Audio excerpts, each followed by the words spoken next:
Algae tree. ఇండియాలో first liquid tree or algae ట్రీని భోపాల్లో స్వామి వివేకానంద పార్క్ లో ఇన్స్టాల్ చేశారు. ఇది మైక్రో ఆల్గే బేస్డ్ బయోరియాక్టర్. ఇది నార్మల్ చెట్టు లాగే కార్బన్ డైఆక్సైడ్ ని పీల్చుకొని ఆక్సిజన్ ని రిలీజ్ చేస్తుంది.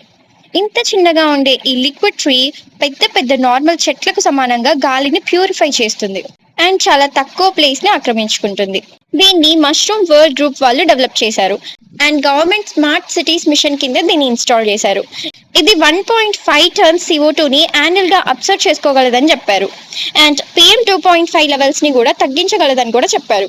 బట్ ఇది ఎంత వరకు వర్క్ అవుతుంది అనేది ఇంకా తెలియదు. ఫాస్ట్ గా డెవలప్ అవుతున్న సిటీస్ లో పొల్యూషన్ పెరుగుతూ గ్రీన్ కవర్ తగ్గుతున్న సిచ్యువేషన్ లో ఇలాంటి టెక్నాలజీ చాలా అవసరం. అండ్ ఈ ప్రాజెక్ట్ ఇప్పుడున్న ఎన్వైరన్మెంట్ ఛాలెంజెస్ ని ఎదుర్కోవటానికి climate innovation, carbon capture technology, urban sustainability and green infrastructure ఎంత అవసరమో చెప్తుంది. ఇది జీవించడానికి మట్టి నేల కూడా అవసరం లేదు. ఇంకా ఈ టెక్నాలజీ వచ్చేసింది కదా, చెట్లను పెంచిన అవసరం లేదు అనుకుంటారేమో. ఇది చెట్లని ఎప్పటికీ రీప్లేస్ చేయలేదు. సో దీనిపైన మీ ఒపీనియన్ ఏంటో కామెంట్ సెక్షన్ లో కామెంట్ చేయండి.